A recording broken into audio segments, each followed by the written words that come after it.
Last week we sort of built a little pedestal upon which to stand man, and now we have to go to work on the image which is to surmount this pedestal.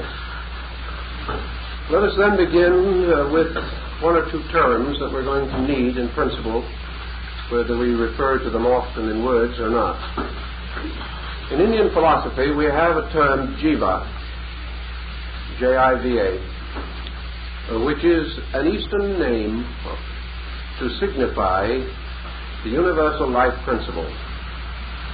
Now, this universal life principle naturally exists in innumerable conditions, and it also exists unconditioned. The term jiva primarily relates to the unconditioned source of this life. In other words, the universal life principle itself, or eternal existence manifesting as infinite life. There is another term, prana, P-R-A-N-A, which is derived from the study of the principle of jiva. Prana corresponds essentially to the life energy or life agent operating on the level of a material creation. Therefore, it is a phase, an aspect, a condition of jiva. Prana may be likened perhaps to the sustaining vitality by which everything is nourished and maintained in a functioning condition. Without prana, it would be as though electricity was turned out of a circuit, or a whole group of machines dependent upon it were left without it. The entire mechanism of organic life would cease without prana. And the great problem that exists in nature is the distribution of this through the organisms of created things. Prana is obviously a degree of energy far more attenuated than physical matter. And everywhere in Eastern philosophy we realize that irreconcilables do not suddenly come together. In order to bridge vibratory intervals, structures have to be created. Bridges have to be built. And in the case of man, these bridges are bodies, by means of which he is able to capture, hold, and distribute various conditions of the universal life around him. So most essential and immediate to the need of man is a vehicle or body called in the Indian languages Valinga Sharira, by means of which prana or energy can be distributed not only to the physical economy of the human being, but also to sustain all other activities as emotion and thought. Actually, of course, it is not quite correct to say that one energy supports all of these. It is correct to say it in principle, just as we may say that jiva, or the eternal life, supports all living things. But energy, in order to be useful, must be conditioned or channeled, and must be variously modified in its functions in order to be assimilable to the various levels of activity. So man possesses a fourfold nature, and this fourfold nature must be nourished, must be kept in a constant state of vitality. Therefore, a fourfold bridge has to be created.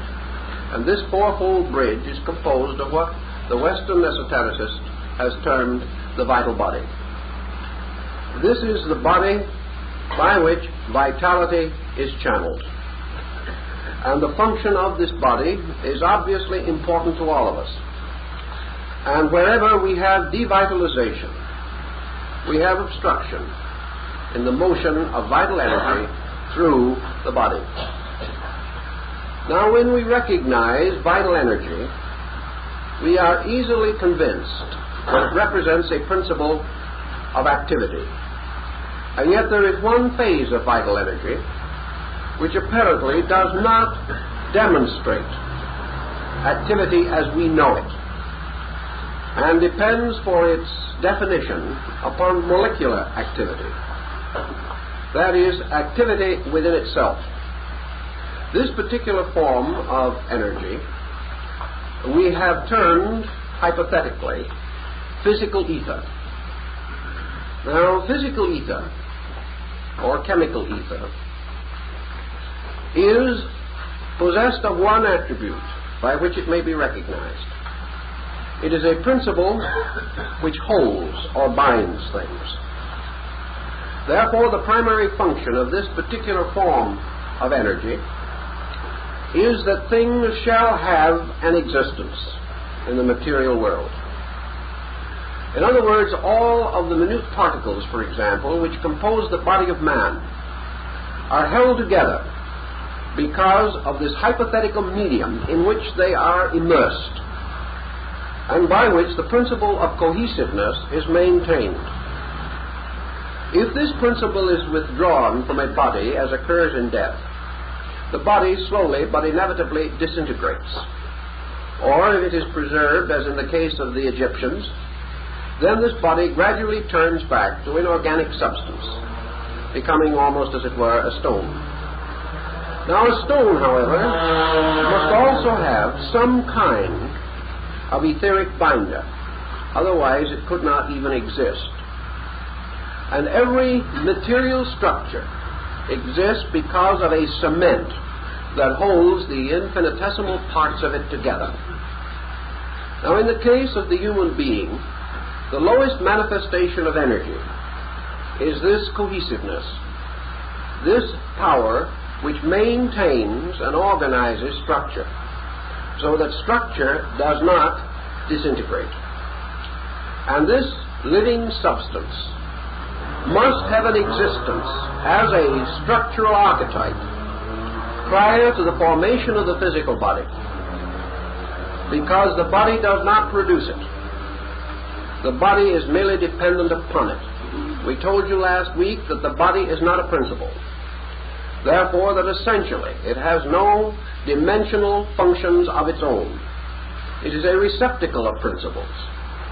It is therefore, first of all, held together by physical ether, which forms, so to say, the cement.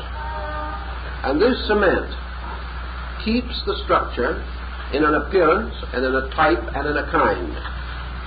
It also supplies certain nutrition to the minute particles of matter, which are not directly nourished by the ordinary methods of sustenance that we know. It is therefore a living material in which structure develops and grows. But the first and primary nature of it is unchanging. This etheric element, chemical ether, has no important changes in it during the lifetime of an individual. Its nature is not subject to change, because change represents another type of activity which this ether does not naturally possess. It is almost like a great sea which supports innumerable lives, but the bulk or substance of the sea is apparently eternal and unchangeable. We are further told in the Eastern philosophies that this material, if by any circumstance it is destroyed or injured, that it may, to a measure, restore itself, but will leave scarification. This is therefore the actual reason why physical scars remain on the body, because the damage to the ether is never repaired completely. The flesh might grow together, but as the ether constitutes the archetype, or the mold, and determines the condition of matter, the etheric scar will remain and will result in its image or reflection upon the physical body. Now, we know, for example, that by surgery today, particularly plastic surgery, we can remove the visible signs of scars. But in the ether, the original scar is not changed, because this substance does not change. The old esotericists, including Paracelsus, pointed out that the ether is not subject to injury in very many ways, but that it is subject to injury by sharp instruments, and that cuts or any injury caused by sharpness will sever or injure the etheric structure, because it is so close to the physical that it responds to certain physical conditions. So this ether, then, must have a natural and proper vehicle for its manifestation. It is particularly and closely associated with the mineral life of nature, and therefore it is naturally associated with the mineral content of the human body. Its particular abode in man is in the marrow of the bones, and that is the reason why certain ailments or injuries which affect the marrow in the bones will ultimately lead to pernicious anemia, which is the loss of the contact of this ether. This ether, however, has tremendous recuperative power in the sense of continuance, because we have to remember that behind it is a tremendous universal energy field, and that this energy field, like all parts of nature, is striving constantly, instinctively, and perhaps without realizing the fact, but not because of conscious intent, because of inevitable circumstances, is constantly seeking perpetuation, preservation, and the fulfillment of its own peculiar mission or purpose in existence. Now man, having a physical body that is held together by this etheric material, this becomes naturally the beginning of the study of the Linga Sharira in man. It is the beginning of the study of the vital principle, as this is manifested to him through means of what has been called the vital body.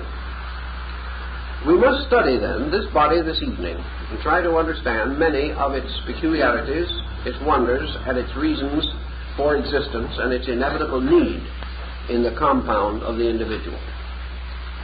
Man consisting of certain superphysical attributes, powers, of which the most familiar to most of us is the mind. The mind, we know, is in some way associated with the brain. We know, however, that mind and brain are not identical. We know, consequently, that there must be a link between the mind and the brain. We also know that man possesses a powerful emotional nature, which extends from the highest and most sublime of spiritualized emotions to the most material propensities of kama or desire. We know also that emotions do not arise within the body, but are imposed upon it from the kama rupa or emotion body of man. That this body cannot have a direct contact with its material physical centers or its centers of distribution into objectivity. The third principle that we recognize in connection with man is a compound of several things. One of these, and the most basic, is motion. Another, almost equally basic and certainly as inevitable to the survival of man, is generation or reproduction. And we observe that these are introduced into the phenomenal life of nature in the plant kingdom. But the plant kingdom, while it does not usually possess the power of motion, except in the case of the sensitive plant and certain others, that it does possess the power of generation. Therefore, generation becomes one of the attributes of the second or vital etheric principle. The power to generate is not inherent in the physical body, and there could be no perpetuation of the species unless a vital principle of generation was united to the material structure of the body. There could be no emotion unless a vital principle or nutritional emotional agent united emotion to the physical emotional distribution centers. There could be no thought unless the mind was connected or bound to the body, the brain, by means of an emotional, by means of a vital field of energy. Thus we observe gradually that 4 vital fields are necessary in order to maintain the compound of man as we know him today. There is first the chemical field of vitality, by means of which the body is held together or kept into a unified structure. The second is the vital power to reproduce, to grow, to extend the body from one condition of its own development to another, as in the case of the tree, which grows over a great period of time. The power also to have certain conscious or at least subconscious associations with the principle of life. For we know, for instance, that ivy planted in a dark place and separated from the light by a series of tortuous chambers or passageways will instinctively develop and grow through these twisting passageways until it finds the light. There is this principle, therefore, even in the plant kingdom, of this quest for direct contact with the source of vitality. The animal world, we have further development of motion and emotion. And we have many other interesting phenomena. We also find that the various kingdoms are so constituted that the vital axis of the body attunes them to energies moving in various directions in space. The ancients recognized certain motions. They believed, for example, that plant vitality was a vertical motion from below, that man was an inverted plant with his root in heaven or in the sky, and that his energy descended in a vertical line. That the animal, having a horizontal or nearly horizontal spine, his energies or vitality were related to a cyclic motion around the earth, and that the chemical or physical vital energy of the basic material substance had no direct motion of its own, but hung as a cloud or haze enveloping all physical things, a kind of haze such as we see in the early morning around the base of hills and things of that nature. Something which is not subject to motion as we know it, but hangs and clings, holding things together, binding them into various structures. Thus, what we term the vital body of man is composed of these 4 kinds of energy, suitable for the distribution of various attributes and the sustenance of the physical body as such. The ancients also likened these streams of prana or energy to the 4 elements, declaring that the physical ether represented the earth, the vital principle of ether represented water, the emotional principle of ether, fire, the mental principle of ether, air. And they therefore have in India many curious charts showing the human body divided horizontally into levels of stratas distributed among these elements, with a 5th element called akasha at the crown of the head, which represented a synthetic agent, a power which held the other ethers within itself, and called in alchemy Azoth, or the mysterious agent of universal life. Now, when we come to study the body, which is composed of these etheric energies and elements, we find that it is basically composed, as we might assume or imagine, from what we term physical ether or chemical ether itself, which now plays the part of a subtle kind of matter and becomes more or less the integrating principle of the etheric body. It is its bone, muscle, skin, tissue structure, comparatively invisible to us except under certain conditions. That this physical etheric vessel also becomes immediately the container of the superior etheric powers or principles. When seen together as one structure, the etheric body, as has been observed by Dr. Kilner in his work using the Kilner screens, the etheric body corresponds in appearance generally to an energy field. It may be observed most acutely through certain of its lower parts, which have the appearance almost of an electrical field. The etheric body extends beyond the physical construction of man a distance of from 1.5 to 5 inches, and seems to surround the physical form with a luminous fur, This luminous fur consists of innumerable minute emanations which pass from the skin pores. And of course, these emanations do not come from all parts of the body. Actually, they originate in the nerve terminals. And wherever a nerve ends, there from the end of it is extending a very minute ray of energy. This ray of energy is also responsible for certain reactions.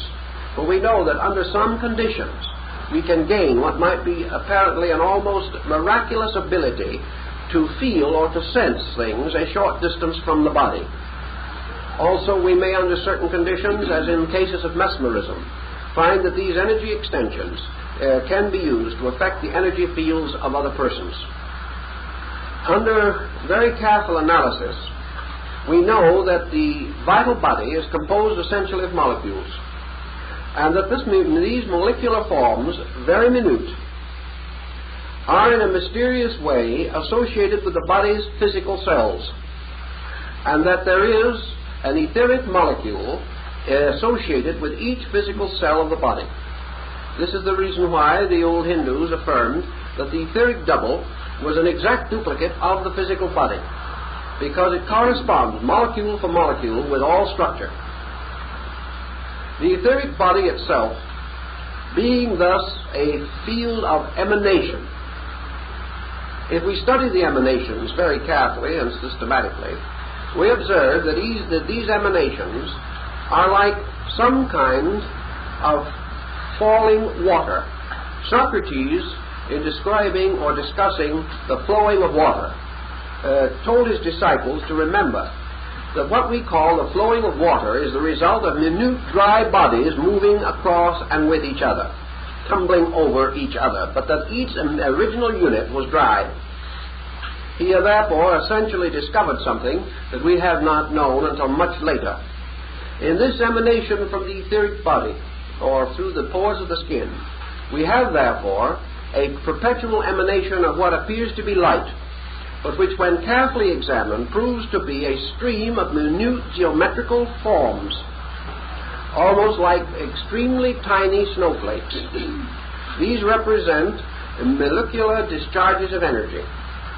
And what we call electricity is actually composed of minute bodies, which because of their size and their rapidity of motion give the impression of being a continuous line of energy. These emanations from the body, surrounding it in all parts, emanating from every part of the surface of the skin, will also be observed to be in different number, density, and vitality in various parts of the body. Kilner was also able to discover this with his dicyanine screens. We know, for example, that certain parts of the body are much more energy radiant than others, and that these energy radiation areas correspond with certain symbolic structure within the body itself. We know, for instance, that where hair is dense upon the body, the emanation fields are heaviest.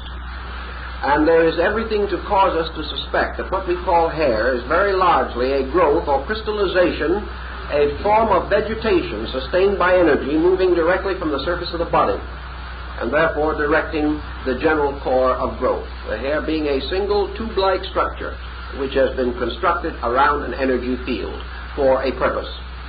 We also know that there are certain parts and extensions of the body, such as the hands, in which the amount of energy is greater than that in the larger body surfaces.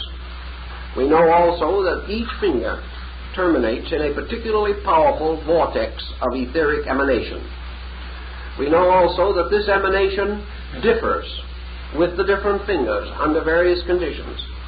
We know also that there are powerful centers in the palms of the hands and the soles of the feet, where in the old Buddhist and other mystical traditions there were chakras painted, or symbols, wheels, or discs of energy. And these, into a measure, also correspond with the traditional wounds of Jesus, from which the energy for the salvation of men is said to flow. Of all parts of the body, 3 are most abundant in their energy fields. The least of these, but still very abundant, is the great solar plexus, or what might be termed the sympathetic brain of the body. The solar plexus has tremendous importance, particularly on the level of vitality, or the perpetuation of the functions which are active in man.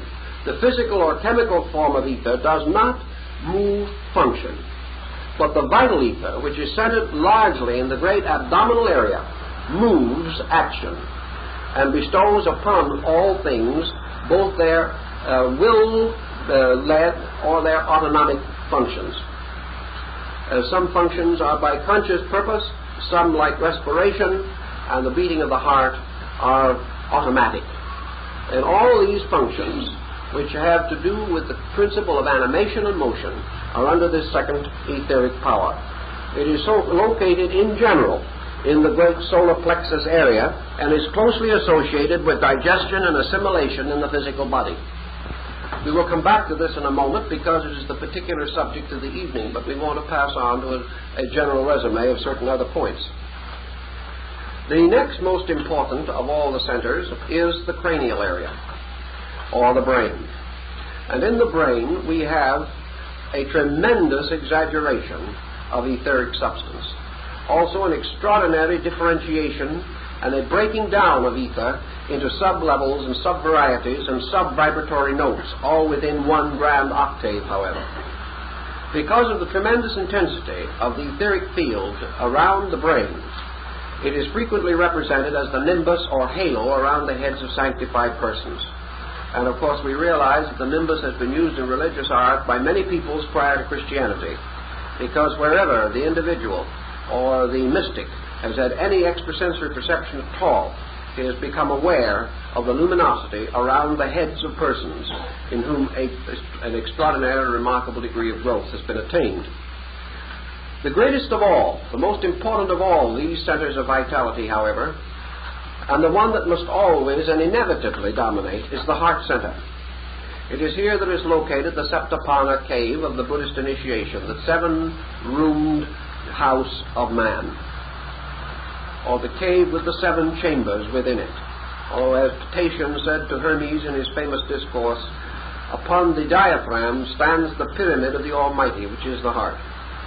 The heart, therefore, is actually the center of the entire objective life power of the individual. And it is from here that the most powerful and tenacious streams of energy are constantly moving. Also, the energy has interior motions which we do not see. For wherever there is an internal function, there is a field of luminous energy in which it takes place. Because of the beating of the heart, the drum of Shiva, there must be and is a most constant luminosity, a powerful luminosity, surrounding the entire heart area. An Arab physicist many centuries ago, attempting to analyze the source of life in man, performed various experiments upon animals, in one of which he exposed the heart in the living animal and touched the apex of the left ventricle with his finger. Immediately it raised a blister. It burned his hand. Because, as he expressed it, there is a fire there which is constantly burning. We do not know that it is hot because the heat is diffused throughout the body. But if it is isolated, it becomes a tremendously powerful center of heat and energy. So we have these centers from which energy may flow in particular and peculiar abundance. Also in cases of pregnancy, there is a tremendous energy activation around the uterus. And this can be seen extending sometimes a foot to 15 inches from the body, because a new life is developing, and all of nature's energies are blazing forth in the integration of this structure. And there is no time in the life of the human being in which the energy fields are comparatively as powerful as before his birth, because they are busily engaged in accomplishing a purpose which has great and lasting significance. Now we study these energy fields and we observe that they differ markedly with various individuals. We also know that they correspond in certain respects to a communication system. For example, if you stub your toe, there is an immediate change in the energy field of the pineal gland in the brain. and the pineal gland shows the injury or shows the discomfiture of this incident. If the individual puts his hand in hot water, which is unpleasantly hot, there is immediately a change in the magnetic field of the heart, the brain, and the generative system. All these are responding in various ways because each one has a job to do to get that man's hand out of the hot water. One type of energy must give him the power to take it out. Another type of energy must give him the understanding to know he must take it out. Another type of energy must convey the pain impression so that he will recognize discomfiture and attempt to prevent its continuance. So that it is not sufficient that any one energy alone be notified, or any center in the body be notified. The entire structure on various levels must be notified, because the correction of any immediate problem, the understanding of any subject, the accomplishment of any work or activity, means that vitality, emotion, and thought must all be equally alerted in order that each may take its proper part in the change which is projected, whatever that may be. In studying the adult, in the case of the magnetic fields, we come to a number of other important discoveries. We observe that these fields are very heavily influenced by emotion and thought and by the general condition of vitality. Obviously, the chemical or physical ether has no absolute demand upon the individual. It is not sustained by nutrition or anything else. It is sustained because it is part of the Earth's magnetic field. Therefore, he participates in it because his physical body is part of the Earth, must be nourished and sustained with it, and must be kept in order that the total physical factors of existence may be maintained. Immediately, however, above this level of the etheric energy comes the second, which is the vital energy, which is particularly associated with the vitality of the individual in its most rudimentary and primary form, corresponding to the plant kingdom. This vitality must therefore be constantly replenished, and there is no way in which it can be replenished except by one or more of the means which nature has provided. The first and most important, of course, from the standpoint of universal availability, is air. And air, whether we realize it or not, is a constant and eternal vehicle of prana, or energy. And air is simply a field of pranic emanation, which has passed into a certain level, which we call physical air. But still it is a constant and abundant source not only of vitality, but of many other things. We know, for instance, now what our ancestor did not know, and that is that if you place air under sufficient compression, you can reduce it to a solid. And also, that if you can examine that solid afterwards, you will find in it practically everything that you find anywhere else in nature. In other words, it is perfectly conceivable that we can mine gold from the air. It is also perfectly conceivable that we could get petroleum from the air. It would be in very minute amounts, yes. Probably hardly profitable. But every element that exists in nature exists also in the air, including a number of very heavy precipitating materials which we know as smog, which perhaps are not absolutely essential to our survival. But air is a tremendous source of energy, and it is constantly washed in its natural way or natural manner by the sun.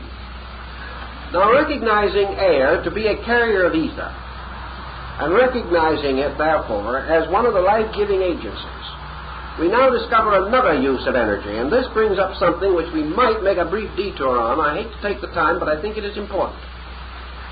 And namely, that air is an invisible kind of water. It is an invisible kind because it is a degree more attenuated than water. But it has many of the attributes and qualities of water, in which, in fact, all ethers do. That is why etheric emanations can be most easily captured in frozen water, and we have the pictures on window panes. These pictures, incidentally, can be changed by the human will, if man knows how to do it, because he can influence the etheric patterns. But ether, like water, is used in one of its functions for the regeneration of exhausted or polluted energy. The energy passing, for example, into man through respiration passes at the process of inhalation and becomes a source of vitality.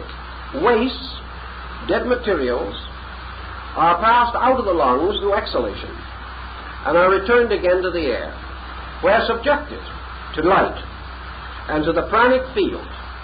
They are revitalized and pass through a kind of regeneration, in which then the air is again suitable to be used.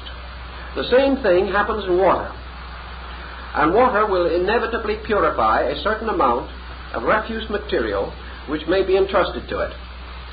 But if water is pressed beyond its absorbing, transforming, regenerating power, it then becomes polluted.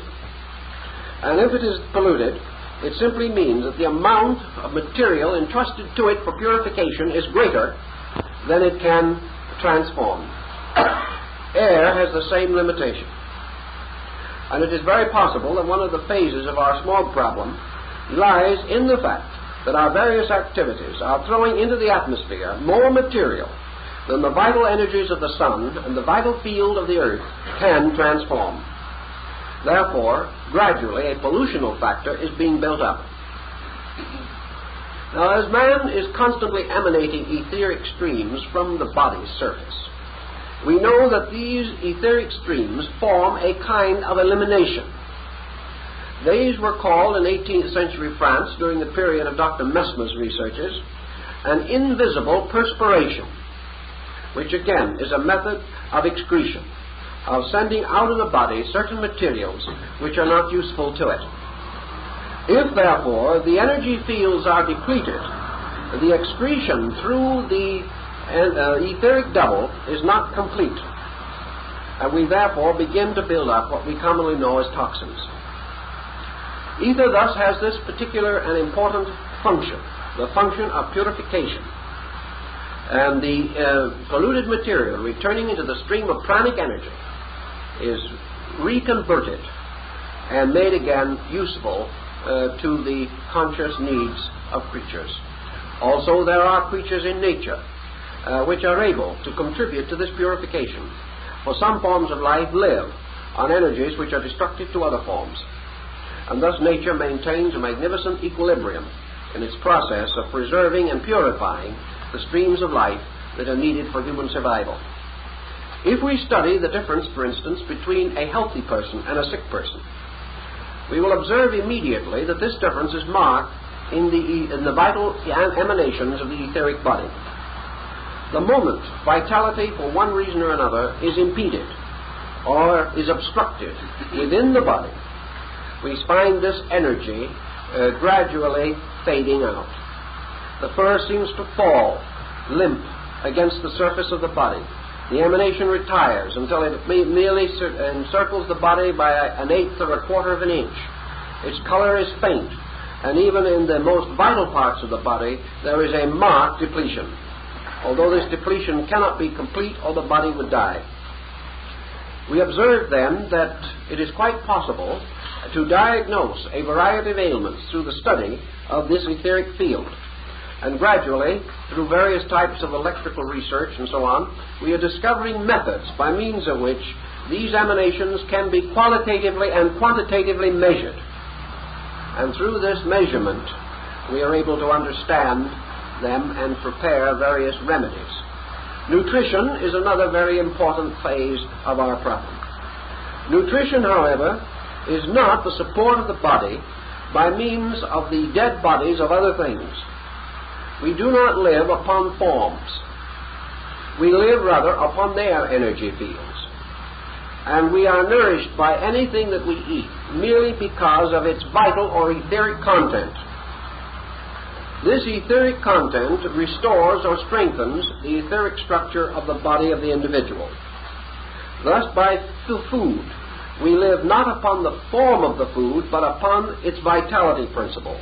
This was known in India, Egypt, and China long before the discovery of the so-called vitamin theory. but it is the vitality or the life principle of energy in things. Not the divine life principle, but the energy life principle, by means of which nutrition is possible. It is the gradual absorption of other energy into the body. Now, we know that the energies of other structures cannot be immediately incorporated into the human body.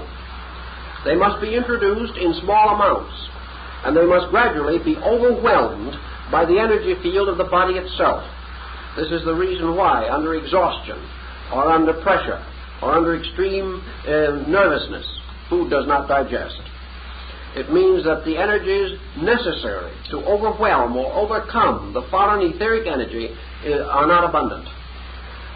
Gradually, however, in the process of etheric chemistry, the etheric body of the larger living being takes over the isolated etheric fragments of food, changes their vibratory rate to correspond to its own, and then is able to assimilate them into its energy field.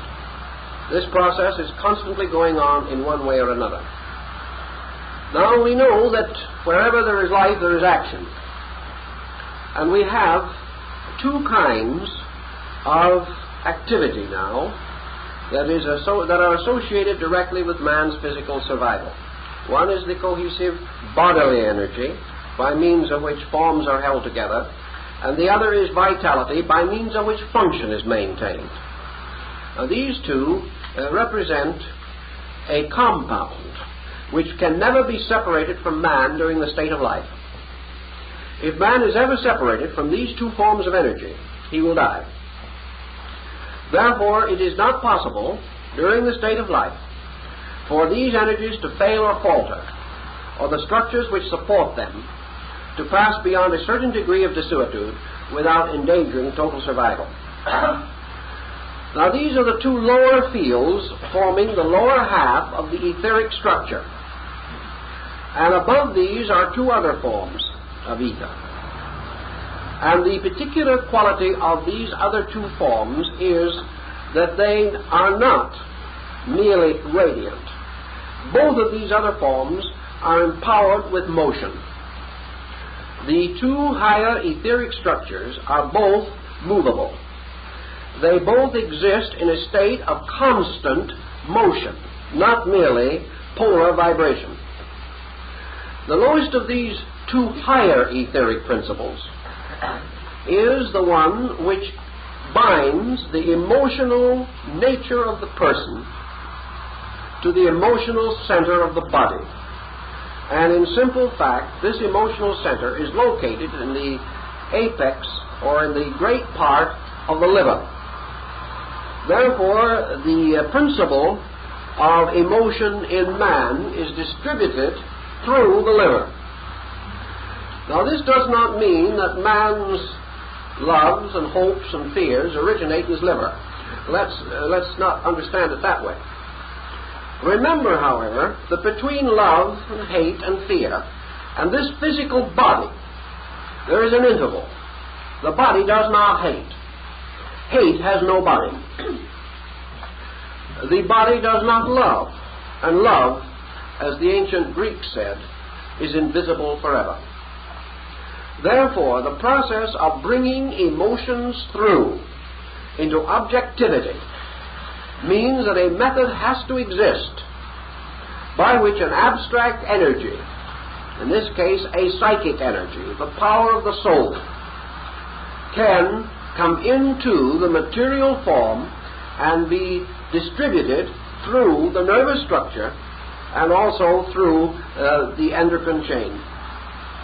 To accomplish this end, therefore, a pole has to be established in the body, very much like the receiving set of a radio or television, which, unless it is appropriately attuned, will not be able to reproduce the message or the play or whatever is being broadcasted.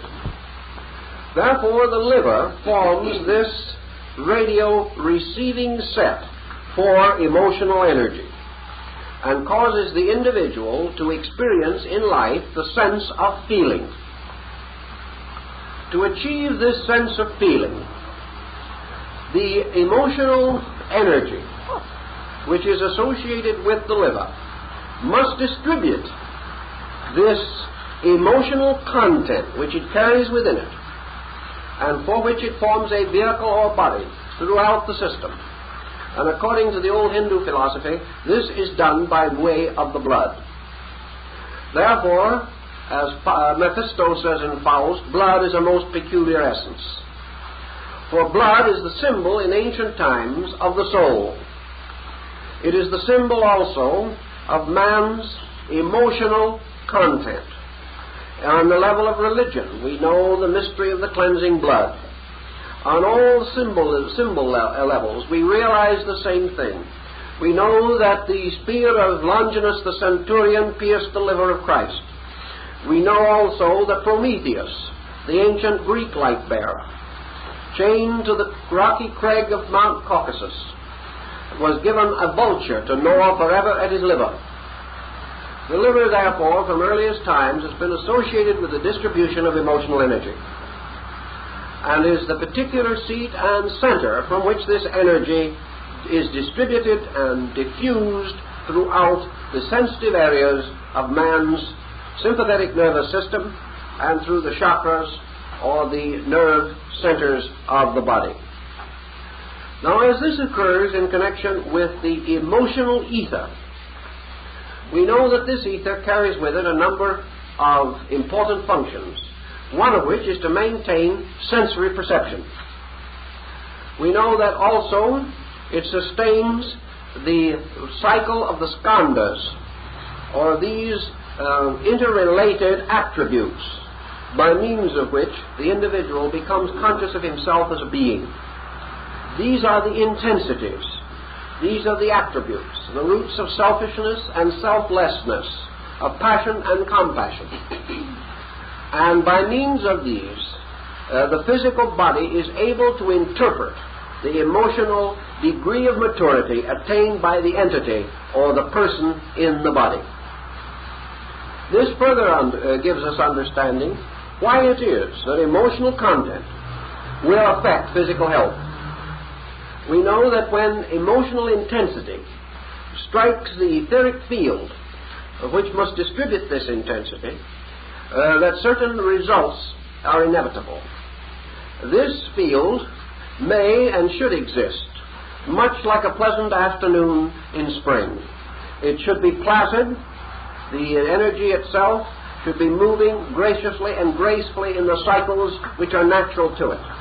But about this time, the individual, as a person, becomes angry. Immediately, a storm breaks in the etheric field. This storm can be accompanied by all the traditional thunder and lightning that is involved in a tempest. Not in a teapot, in this case, but in the lobe of the liver. Following an unusual display, therefore, of temperament, there is an inevitable exhaustion in the energy field. The energy field reacts by a powerful opposition, and that which was previously superabundant suddenly appears as privated. The emotional energies have been wasted, have been lost and willfully expended, resulting in emotional depletion and very, very often accompanying fatigue and, of course, a very definite effect upon the heart and the heartbeat. The polygraph or lie detector has shown us, for example, that every motion of the individual results in irregularities or changes in the heartbeat. Thus, the individual whose emotional intensities as a person are forced, these emotional tensions or abnormalities are forced into the physical structure, into manifestation, where they will result in the shouting, the screaming, the stamping of the feet, the angry looks, and all the other physical phenomena.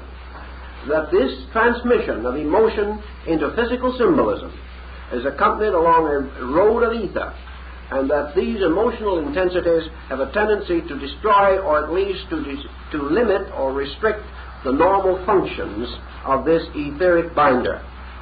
And without this binder, the individual is without emotional or color content, and therefore it is very important to him that he maintain this function in as orderly a manner as possible. The next and highest of the four ethers which go together to make the compound which we call man is the mental ether. This is the bridge which links the individual as a person with the brain structure. The brain is therefore an extension of the mind, and the development of the brain is only possible because of the integrated power of the mind behind it. But brain is a material thing, mind is a supermaterial thing. And these, like the East and West, are the twain that cannot meet. The only way they can be brought together is through this bridge of ether, which participates of the qualities of both in a middle ground. Consequently, all thought moving into expression must move across this etheric bridge, and becoming thereby transmitted to the conscious centers within the brain, or the consciousness centers within the brain, will then be distributed as an experience, as an awareness, or as a realization, a thought, or an idea. Now, all these thoughts and ideas not only have to come from the mind into the brain, but the moment this transference takes place, the brain is placed at a disadvantage. We must realize that we use the brain to think with, but the brain is not equipped for a continuity of thought processes. It requires 8 or 10 times as much energy to think as it does to feel. And it requires many times as much energy to feel as to act. Physical action, though the most strenuous, requires the least amount of energy. The reason being that it requires a grosser form of energy. Action can be maintained by a crude oil level of energy, but thought only by the finest ethyl product. Therefore, the process of refining energy makes it more valuable, makes it more difficult to secure, and makes it a more serious thing to waste. Mental energy, therefore, is much more subtle, and a great deal more energy as prana, or life force, must be distilled to secure that which is necessary for thought process. Thought process also very quickly fatigues its own channels, and in a comparatively short time, the brain, under too much thought activity, begins to show acute fatigue symptoms. Thus, we know that constant activity is not possible to the physical body, because it is not constituted to carry such a load. It must therefore have appropriate periods of rest. Now, in appropriate periods of rest, we have what we call the sleep habit. Now, there have been a great many discussions, in fact we have talked about what is sleep. Actually, sleep, of course, represents a rise of toxin due to fatigue. It means that the individual has exhausted the available energies of a certain field of life activity. Therefore, he has also torn down a certain amount of structure, just as an electric light bulb, every time we turn it on, takes a certain amount of wear. And every so many hundred hours, we know that light bulb will be finished. We have to get a new one. Now, man, unfortunately, cannot so conveniently get a new body. Therefore, it is the same thing as with the light bulb or the radio tube. We try to lengthen its life by only using it at periodic intervals. We give it as much possibility of rest as we can, realizing that by so doing, we extend the total span of its facility. We probably don't actually extend the life of the bulb, but we do use it only when we need it. Therefore, it does not require replacement as often. Sleep, then, must be a period in which stress or strain, which is always the result of two qualities that are not completely harmonious, working in a compound or in an interaction. Compounds are the basis of friction. Friction causes wear and tear ultimately depletes structure. Wherever two modes of energy work together, there is wear and tear. Therefore, whenever a thought arises in the brain, there is wear and tear to the brain. Not essentially to the thought, because it is above matter, and matter is where wear and tear lies. It means, then, that in order to permit reconstruction carried on by the physical ether and the vital or fluidic ether, to restore damage, to rebuild, reactivate, revitalize cellular life, to impart new molecular energy to cellular structure, that there has to be a period in which activity ceases, and recuperation or reconstruction is the primary purpose. Now we know, for example, that the emotional and mental ethers, or those energies which sustain feeling and thought, are eternally restless. And in Indian philosophy we are told that there can be no recuperation on the mental and emotional level unless these ethers temporarily break contact with physical structure. In other words, as they would put it, these ethers simply cease active function.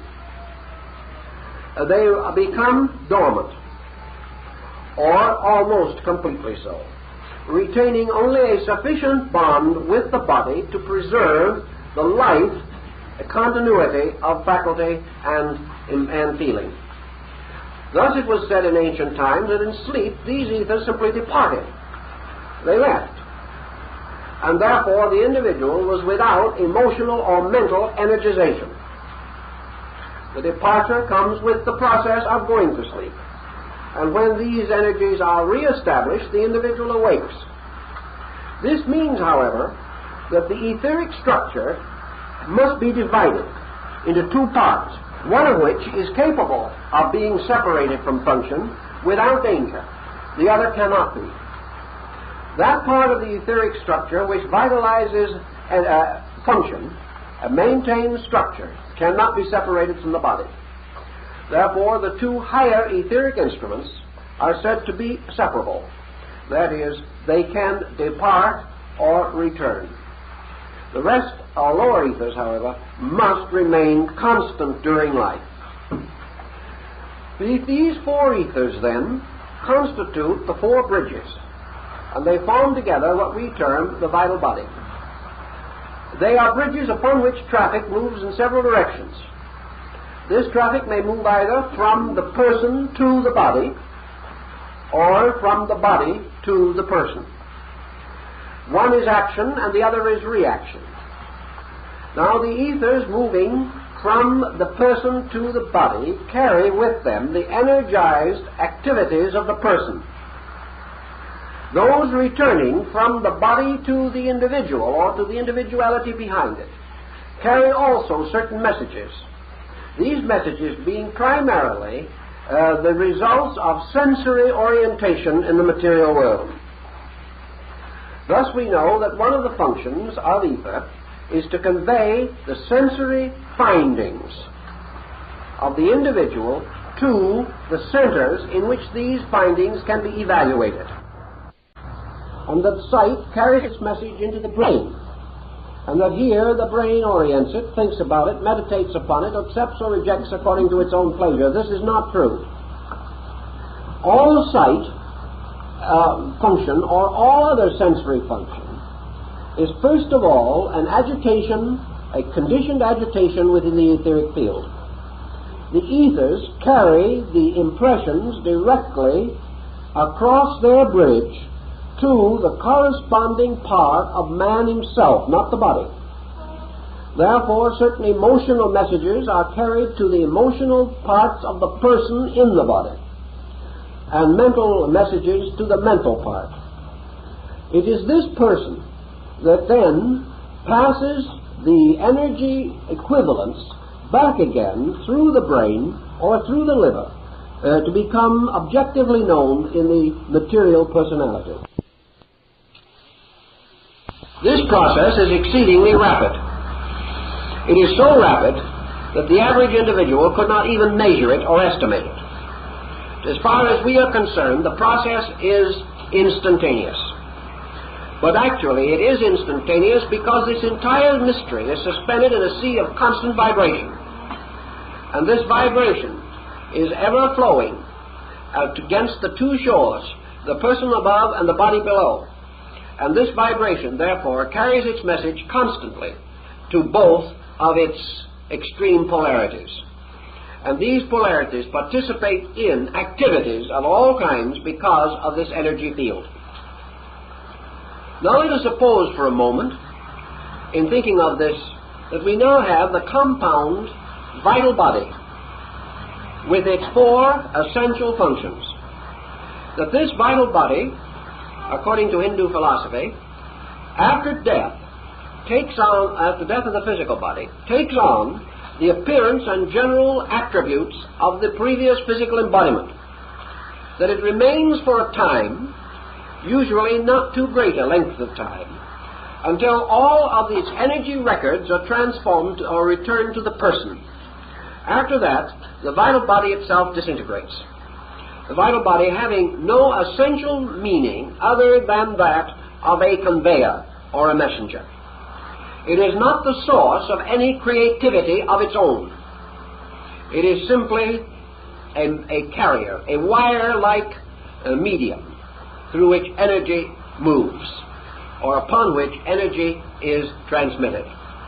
This vehicle of transmission, however, must precede and survive a time, the physical body with which it is associated, because it is responsible in very large measure for the building up of this body, and it is also responsible for the sensitivity of the body to the impulses and will of the person who inhabits it. Thus the vital body is very closely and inevitably associated with health. And I think we can begin to understand why it is associated with health when we realize that it is compelled, regardless of inclination, which it does not have, to faithfully convey whatever be the mood, whatever be the conviction or the attitude of the person. It is inevitably and instantly conveyed to the body and distributed through centers appropriate to such purposes. It naturally follows that a complete mental or emotional intemperance on the part of the person will ultimately work a serious and desperate hardship upon the body, which must constantly respond as best it can and according to the faculties that it possesses to the insistent demands of the person. Thus the person is a tyrant over its own body, unless it has learned and come to understand its debt, its responsibility, and the value of this body, which is its link with objectivity. Without this body and its etheric methods of communication, there could be no objective link between the person and the material universe. Thus the vital body is the channel by which man conquers the world. And it is also the vehicle or means by which man perfects his awareness of the world. It is by means of this body that man imposes his will upon physical matter or physical body. And it is also by means of this that the needs, requirements, and desperate circumstances of the physical body are brought to the attention of the person. We find this, for example, in the case of danger, where the danger to the physical body being real and apparent, there is an instinctive reflex of protection. The person takes over and attempts to save his body. Conversely, there are times in which the body apparently has to come to the aid of the person, and it may do so by temporarily blocking a function in order to prevent a dangerous abuse or misuse of power. The body can become, therefore, the prison of the individual who misuses it as a house. And wherever we have an abuse of function or an abuse of power, we have elements of retribution creeping in. Not because the body consciously wishes to punish. It has no such awareness. But because nature inevitably punishes abuse, and the body is the victim. And because of its structure, it can only take a certain degree of misuse. Then it becomes incapable of continued normal function. This is the punishment, that the body which has been exploited can no longer be depended upon to function normally. Realizing that these links, therefore, bind the person to the body, we begin to understand something about disease that we didn't perhaps think of before. Namely, that disease is actually the physical symptomology or symbolism of vibratory excess within the person. Disease is nearly always the direct result of emotional or mental pressures. We are beginning to sense this on a psychological level, but we do not know why. What we have to learn is that the vibratory rates, which are negative and which are rising with intensity in the person, particularly in his mental and emotional life, that these are inevitably transferred by the ethers to the body. And these excesses pollute the body or demand of it some strange and unnatural activity. And this in turn destroys the harmony of relationships between the person and the body. It naturally also follows, therefore, that the person in the body does not suffer from the diseases of the body. Therefore, essentially, an individual who for some reason is mentally ill only in the terms of being brain ill, so far as physical diagnosis is concerned. In other words, the mental and emotional natures are not capable or susceptible to insanity as we know it. But very often, the physical sickness of the mind is due to psychic patterns, complexes, frustrations, and neuroses, which are the psychic equivalents of ailments. These, existing within the person, must inevitably stamp themselves upon the body, ether becoming again the channel for this inevitable interchange. Now, as we go further with this particular phase of our subject, we begin to come on a number of other interesting points. The total etheric field, of which we are so primarily concerned, has its own direct road through which it enters into the bodily economy. And this road is the spleen. Therefore, the spleen actually acts almost like the elaborate antenna of a radio or television set, or as one of these magnificent instruments used to detect the approach of strange aircraft. It picks up and carries into the physical structure of the spleen the records or impressions of the entire etheric field. Therefore, it is said that the linga sharira in Hindu philosophy lies coiled in the liver.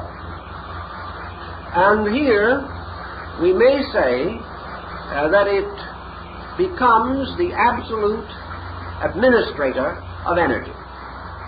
There are certain ailments which affect, coiled in the spleen. This spleen, therefore, is associated with energy depletions. And certain serious ailments of the spleen may gradually result in forcing the vital body out of adequate function. This, in turn, will result gradually in the loss of energy content. The spleen, being this umbrella-like organ, which picks up the total etheric vibration for distribution, must then immediately channel it to the principal centers other than itself, these centers being primarily the brain, the heart, and the liver. The central area of the spleen itself, with its magnetic field, extends into the abdominal area and impinges upon the great semilunar ganglia, which are the peculiar instruments of the sympathetic nervous system. The spleen, therefore, does have great meaning, and we know that we have a term relating to spleen as relating to anger, or to discontent, or to excitement or agitation. In ancient times, magicians believed that evil entities entered the body through the spleen. They therefore took all possible precautions to protect this part of the body by their formulas and by their talismans and by their various magical equipments and devices. Now here we have an interesting problem. We have man with a body derived from the elements, a physical body, with a superphysical being derived from the higher levels or planes of nature, and a connecting link derived from the etheric vehicle of nature itself.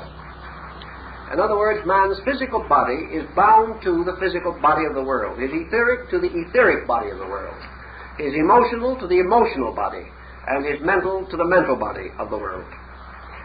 Therefore, man possesses, first of all, mind, which is in turn the result of a binder between the mental nature and a superior world.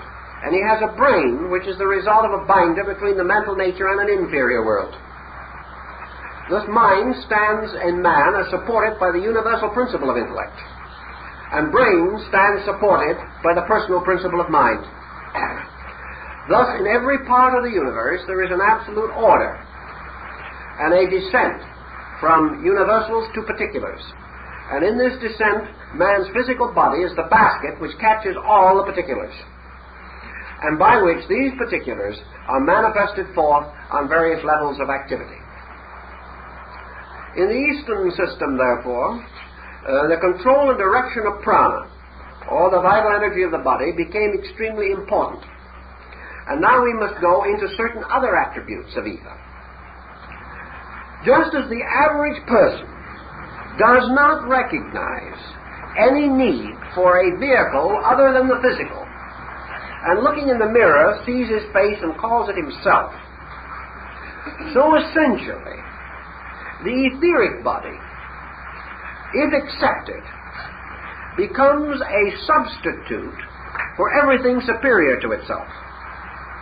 If one of these days science discovers for certain, and without further reservation, the reality of a vital principle behind man, called the etheric double, science will then announce that it has discovered all. It will decide that mind, emotion, and action, everything, originate in this etheric field. Just as today, science is inclined to think that thought is the result of a certain reactive, psychoelectrical, biochemical process within the brain. Once the etheric field is fully understood, it will be blamed for everything, held responsible for everything, and be regarded as the true explanation to everything. The old Hindu teachers were well aware of this also. And they realized that in their disciplines with their disciples, that the disciple who became aware of ether and became aware of the existence of his own vital body was not certain for a moment whether or not he had come face to face with God.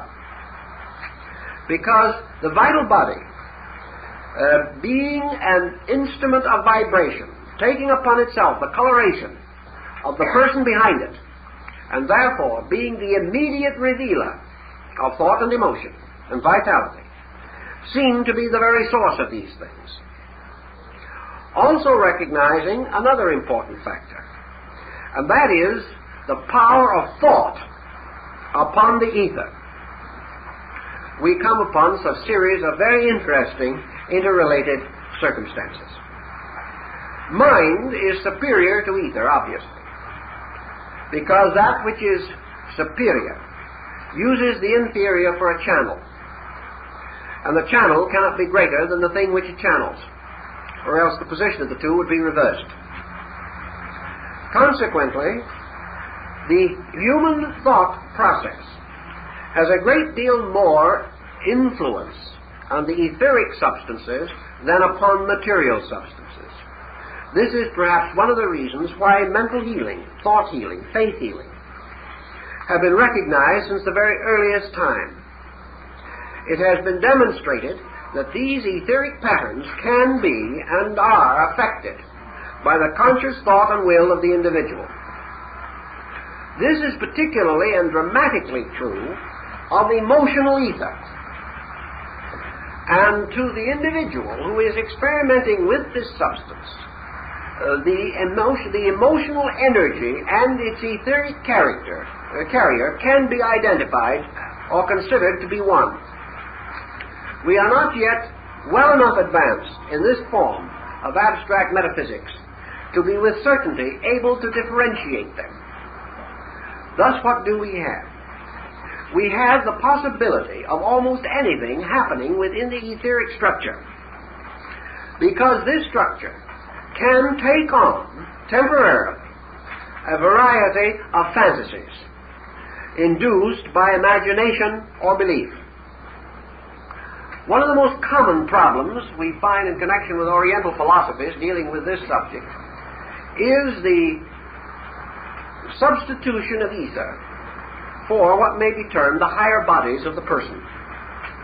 The etheric bodies of thought and emotion are therefore regarded as thought and emotion, when in reality they are merely subtle carriers of it. Here is an example of what we mean. The etheric double is the archetype of the body. Therefore, it is the direct mold into which the body is cast. Every organ and structure has its etheric duplicate. Therefore, there must be an etheric heart which corresponds to the physical heart, an etheric liver, an etheric lungs, an etheric blood circulation. These things on a molecular level correspond exactly.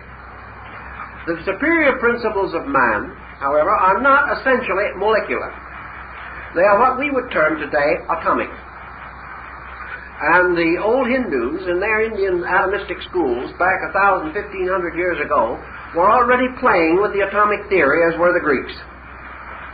And they realized that the various bodies of man are all composed of substances, and that these substances have natures and identities of their own, and that there is no vehicle that is not substantial of some kind.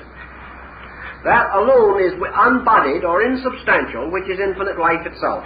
Everything else must have vehicles, and these vehicles are containers created for the distribution of a universal energy.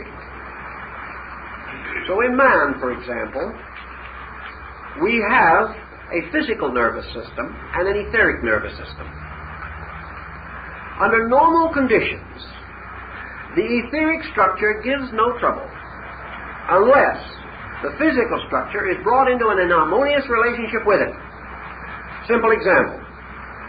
Supposing you place an orange or a hard golf ball under your arm. Press down upon it until you stop circulation. If you do so, the arm will go to sleep. It goes to sleep because the etheric current is cut off. And therefore, the etheric body has a complete subsistence apart from the material. And the destruction or loss of the physical member will not disrupt or destroy its etheric double. Lord Nelson told a story relating to that, in which he said that after he had lost his arm, he frequently felt it, and that there was nothing else that convinced him so completely that man had a superphysical constitution as the fact that the arm that wasn't there could hurt. The etheric double, therefore, is also an arm, and if the physical arm is destroyed, the etheric double continues to exist, even if the method of its destruction of the physical arm is by a sharp instrument. This will scar or injure the etheric double, but not destroy it, but could be responsible, in the case of Nelson, for the pain which continued to be felt etherically. On this basis of thinking, and the ancients were pretty well agreed on it, we therefore realize that man can have etheric stomach trouble and physical stomach trouble. And that technically, therefore, unless the stomach difficulty is due to poison or to the introduction of some dangerous substance into the body, that the stomach trouble is most likely to be first etheric and then physical. The etheric stomach trouble being generally described as butterflies, or nervousness, or something which injures the normal function of the stomach. Thus, derangements due to psychic stress from the emotions and thoughts first affect the etheric organs, and then from the etheric organs are passed into the material. If the material organs are injured, the etheric may continue to function. then function physically is not possible because of the injury to the material form, not to the depletion or loss of the etheric double. In this way, we are also susceptible, however, to a series of rather interesting conditions. Consider for a moment the etheric equivalent to the human cerebrospinal nervous system. This tremendous network of nerves arising from this bulb-like root in the brain and extending like the branches, twigs, and leaves of an immense tree throughout the body, which is almost indeed the tree of life. This tree, with its innumerable branches and its innumerable filaments, becomes a vast, radiant energy field in which the tree form is more perceptible than it is with the physical nervous system. Here we could discover it by dissection, if we were able to dissect the tiny filaments. But when they are radiant with internal life, we can see them when they're much too small to see in the physical structure. If then we assume for a moment that this is the case, we then discover that in the etheric structure we have what the Hindu in his Eastern philosophy calls the etheric double of the Kundali Shakti, or the great mystery of the chakras, or the entire set of nerve ganglia extending from the base of the brain upward to the thousand-petal lotus at the crown of the head. This system of chakras is tremendously involved in yoga. But needless to say, the true chakras and their energies are not etheric. The true set of chakras passes through the entire septenary constitution of man, but they do have their equivalents totally within the etheric body. The majority of cases in which efforts to develop the Kundali Shakti by those who are not under adequate discipline does not have a thing to do with this mysterious serpent power, because whether we like to realize it or not, we should know that this power is not under the control of foolish, stupid, ignorant human beings. No individual with 3 lessons and a poor teacher is going to loosen the entire mystery of universal energy upon himself. He couldn't do it. Nature has too many brakes upon this power, preventing it from the possibility of being so tremendously abused. But the individual can cause a symbolic representation of this process in the etheric double. And he can have all kinds of symptoms. Symptoms that are not real. Symptoms that simply arise from the disturbances caused in his energy fields by unwise and injudicious actions. If we add to this his own imagination, he can get himself into a pretty serious dilemma. But it does not mean that actually he has been able to pass through these mysterious gates that protect him. Because actually, the original and basic power of the second chakra from the bottom locks every part of the field above the etheric. Therefore, the individual cannot possibly accidentally get into it. But he can have all the symptoms. He can have all the apparent experiences. And should he have a slight amount of etheric perception, he may even think he can see it. But what is actually being disturbed is the etheric field. And because this field could appear to him to be a tremendous mystery, he seldom asks more, and is content to assume that things are as they seem to be, which is a dangerous assumption in the invisible universe, just as it is in the visible universe. Things are not always what they seem to be. Now, going further into this problem of ether, we discover, for example, that the etheric structure carries what Bhemi, the mystic, calls the signatura rerum, or the true seal of the king. This is the impression of its own etheric pattern, infinitely repeated in structure. Leonardo realized that growth in nature is an infinite repetition of an identical theme. That this theme is variously specialized. differing in various parts of its appearance, but one master formula underlies the whole thing. Therefore, in man, the etheric energies and etheric principles are constantly stamping themselves upon parts as symbolic of the whole. Thus, if we possess the knowledge, possess the understanding, we can capture the total picture from any of its parts. Experimentation recently has shown, for example, that the individual can convey the total psychology or integration of himself through his own etheric field into any substance that he touches or contacts or comes near to.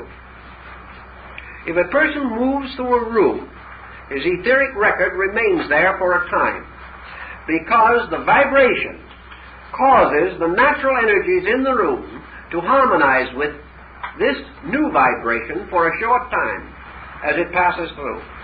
Gradually, this pattern will die out, but it can be conceivable that it could be captured within a given length of time. An individual breathing into a glass of water will leave an image of his psychic field there.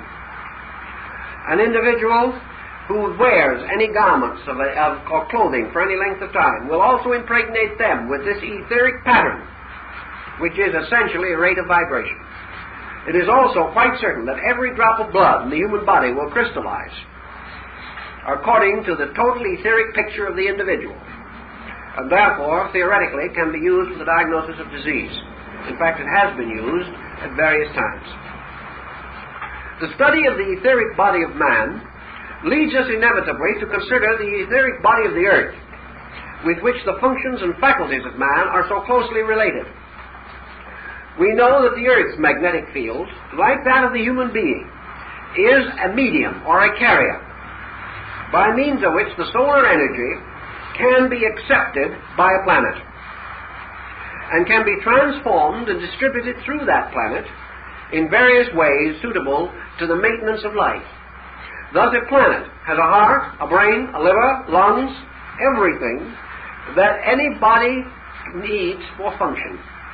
But because the total purpose of a planet is different, the structure and use of these faculties, functions, and organs will naturally be different. We cannot see them, we will never discover them per se. But we know that just as man distributes energy through these certain distinct instruments, so the planet also has them. And that the earth also has zones or areas in which the etheric emanations are particularly powerful.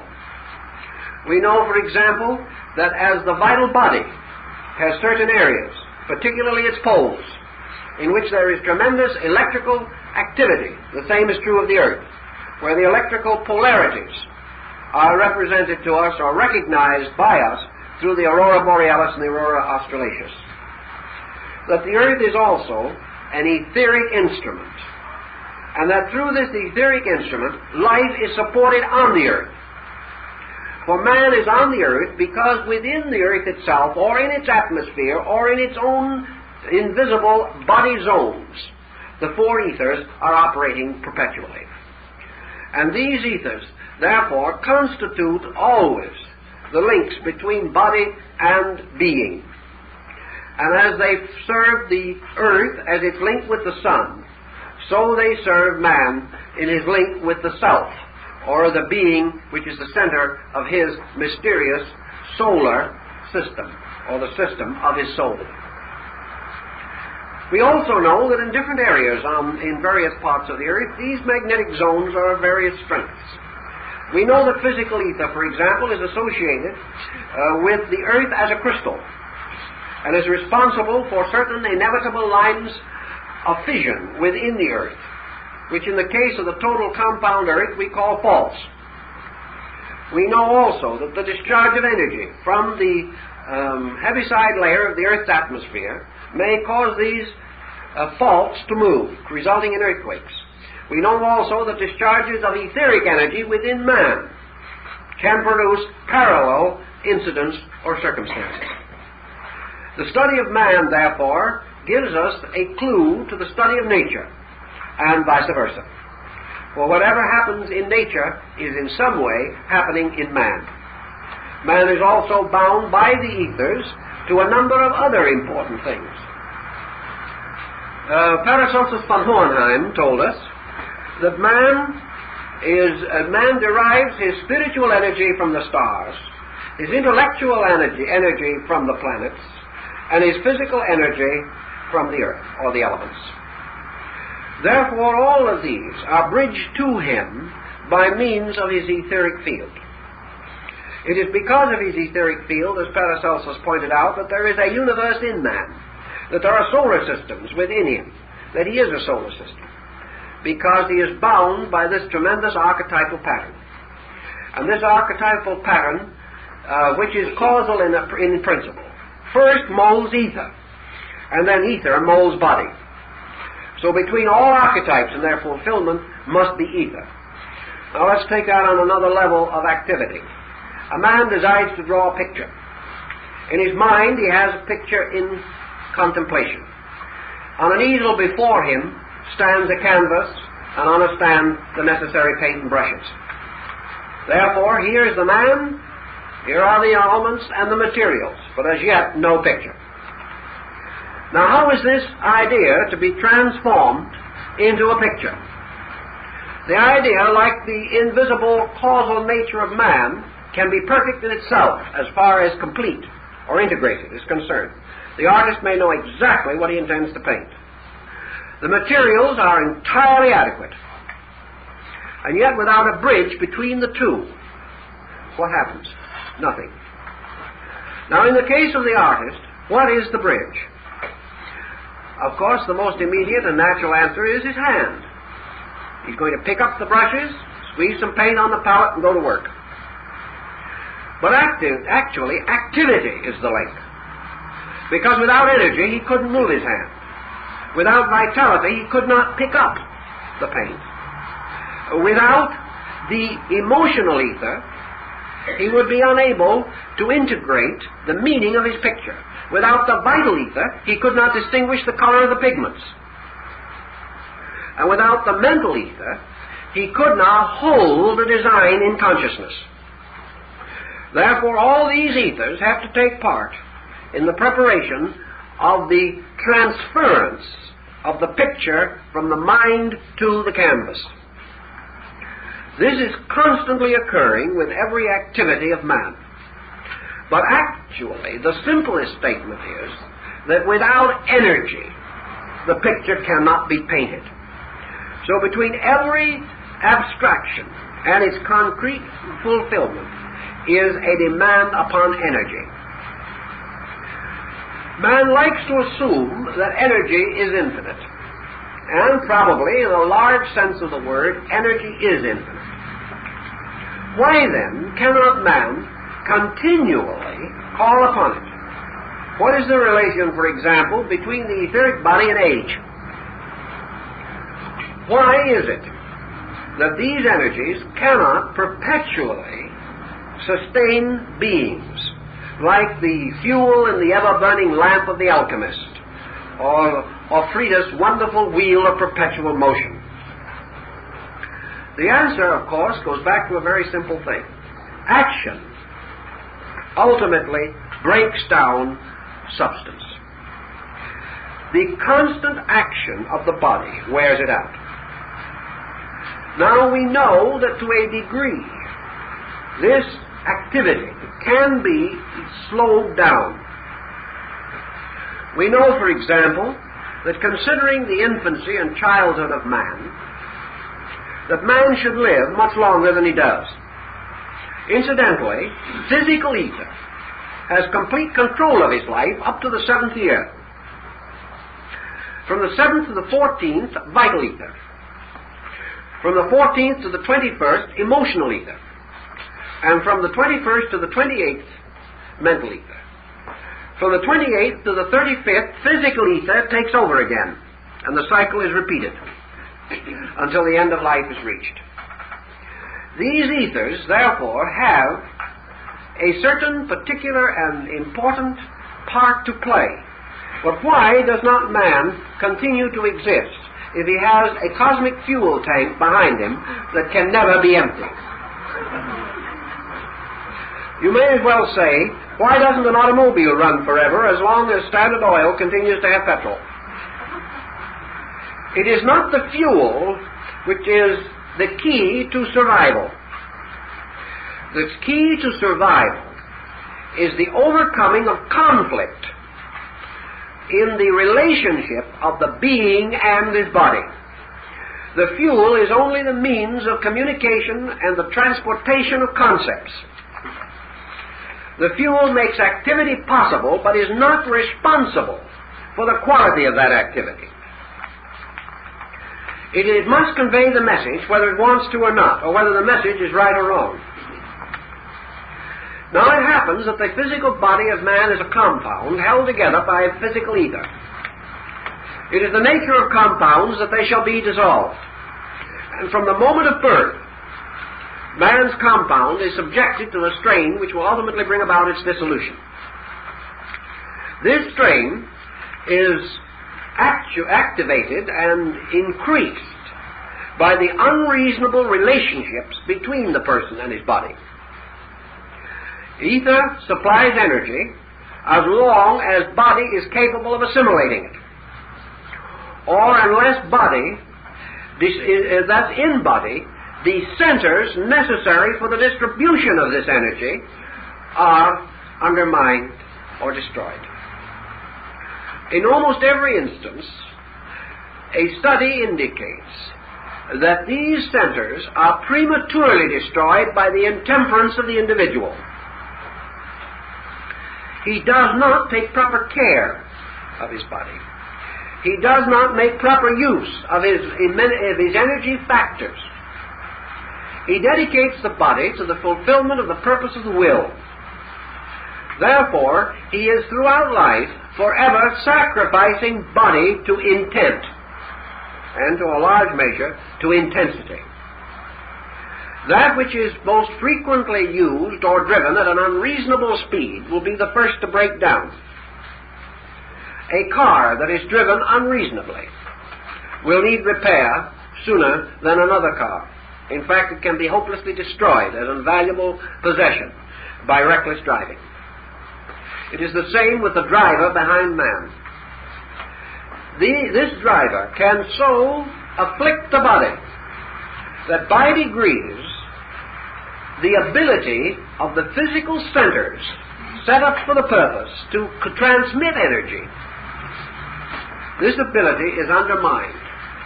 These centers no longer respond to the vibration of the vital ether. They harden. They become less subtle until finally they no longer pick up the energy. The energy then continues to flow. These structures are bathed in it, but they do not respond. Devitalization does not mean that eternal life is deprived. It means that by degrees the individual destroys the power of his own structure to accept and distribute energy. To prevent this, philosophy, particularly Eastern philosophy, has advocated the kind of life that reduces wear and tear to a minimum. It cautions against intemperance and excess of all kinds. It points out that tranquility, relaxation, the quiet, normal acceptance of life, the quiet, purposeful, organized administration of living, that these, by their natural conserving factors, will normally lengthen life expectancy and decrease the expectancy of inefficiency. Whenever crystallization reaches a certain point, it will not respond to energy at all. It is simply like a radio set in which there is some serious defect so that it does not pick up the program. But as the program fades out with the collapsing tube, it has no evidence in this that the program in the station has faded out, or that there is any break in the continuity of the broadcasting process. Devitalization is therefore man gradually separating himself from his energy fields. Separating himself because of his failure to maintain the bodily structure in a way in which it can pick up or respond to energy. Paracelsus worked on this theory also, and he also worked on the idea that by means of talismanic articles it was possible to attract energy to the body. The Paracelsian theory, for example, of metallic medicines was based upon the ancient cosmological concept of the association of the planets with the metals. Therefore, gold was an energy-invoking power. Silver was a powerful agent for the stimulation of what may be termed emotional energy, or the gathering of it.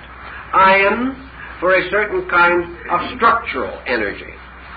Thus, material of this kind, when introduced into the body, would call magnetic polarities from space. These metals would set up magnets.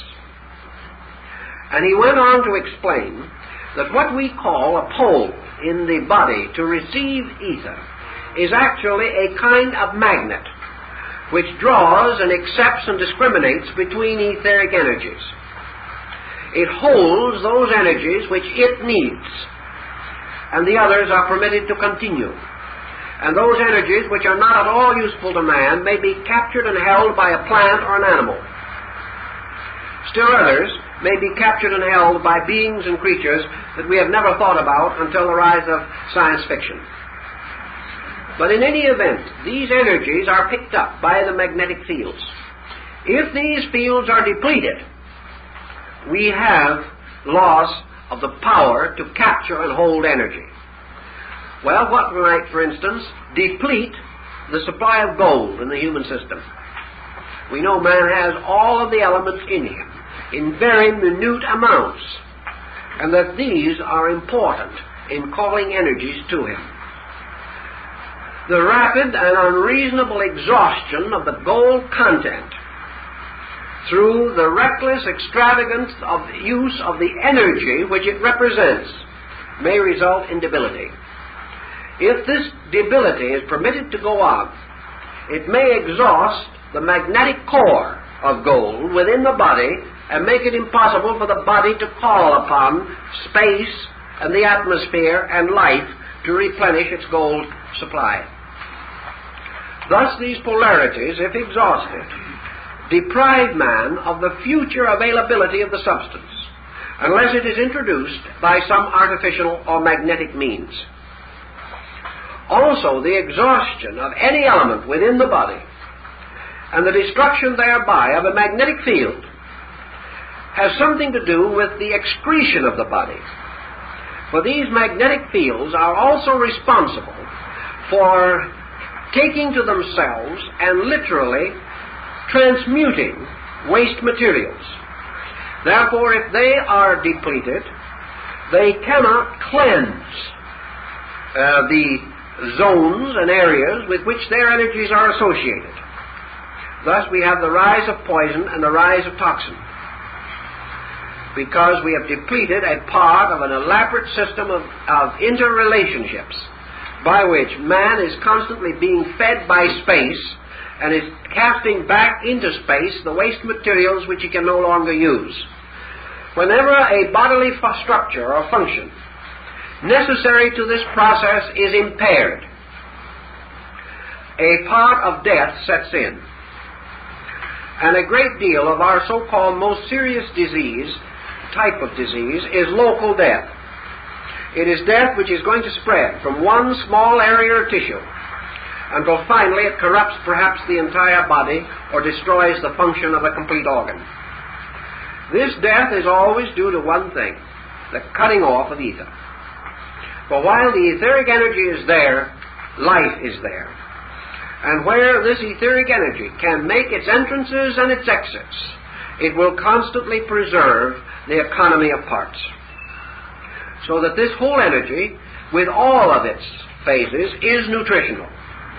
Nursing, feeding, nourishing, emotion and thought. This energy also is constantly symbolizing its needs in various ways, producing what we call symptoms.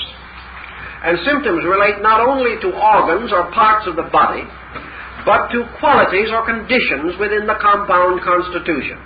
Years ago, we always treated the sick where the pain was.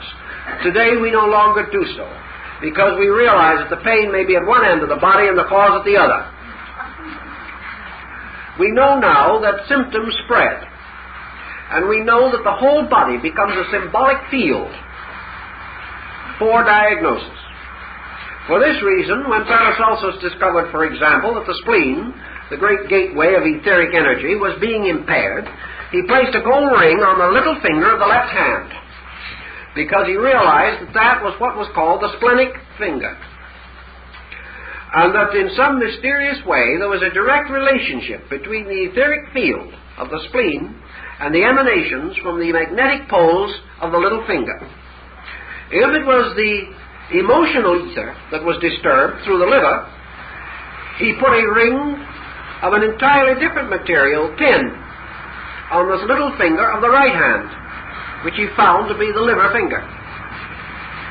Now, it's quite impossible for us to assume that there are liver fingers and gall thumbnails and things of that nature. That gets us into a little bit of complication. But let us recognize that man is this tremendous electromagnetic field. The currents meet, mingle, separate, and have their numerous courses throughout him at all times. We know, for example, that the hand has always been directly associated with life, with vitality. Perhaps due in part to man's mental association.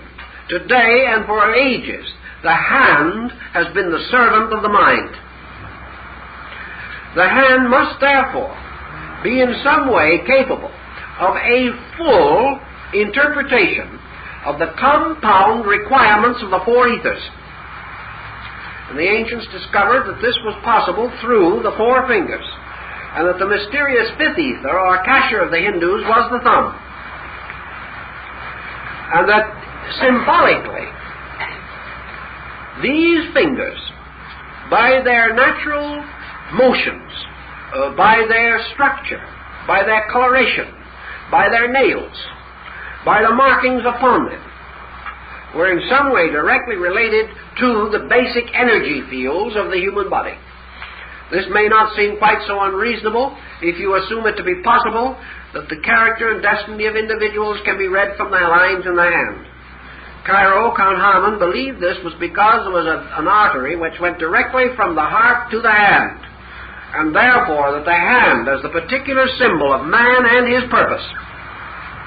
For man became man when he created a hand. That this particular purpose became psychosomatically symbolized throughout his magnetic structure, and that therefore practically every type of energy in the body converges into the hands, because these, of all parts of man, are most subtly responsive. If you have ever watched the fingers of a great musician, you will realize the tremendous, incredible control which direct thought, without conscious volition, has upon the hands. With such control, it is not unreasonable either to assume that certain Hindu physicians diagnose patients by simply inviting them to sit down and talk with them. The doctor then watches the patient's hands, and by his gestures diagnoses the ailment, and can tell almost any problem that arises, simply by which finger the man moves first, in what direction, and what the gesture may be. Because the gesture in some way is a revelation of the total life of the person. Thus the ether is infinitely stamping its total message on everything, on every drop of blood, on the iris of the eye, into every hair. This is, if it was not for this tremendous totality of etheric distribution, man would not have the power of speech. He would not be able to transmute almost instantly thought into a verbal structure. He would not be able to control intuitively all of the sensory perceptions and faculties which he possesses. Thus ether is forever active, forever carrying the message. And one of its attributes is said to be that of a living photographic plate, for it is forever photographing purposes and projecting them upon structures. And through this constant projection, the etheric body maintains the tremendous intensity of activity which we call physical life. A very intricate and wonderful process, and process with which we can cooperate by attempting to preserve the relaxation and integration of the body in order that it may respond without necessary compulsion to any instinct or impulse of the etheric energy, and also by training the person in the body not to issue commands or demands that are unreasonable. If these two ends are met, then ether will continue to impress the person upon the body symbolically and maintain the body as a constant and consistent instrument of that purpose. So through ether, the physical body of man becomes a living thing, and as such becomes the instrument of the destiny of the person that lives within it. I think that's enough for one warm evening.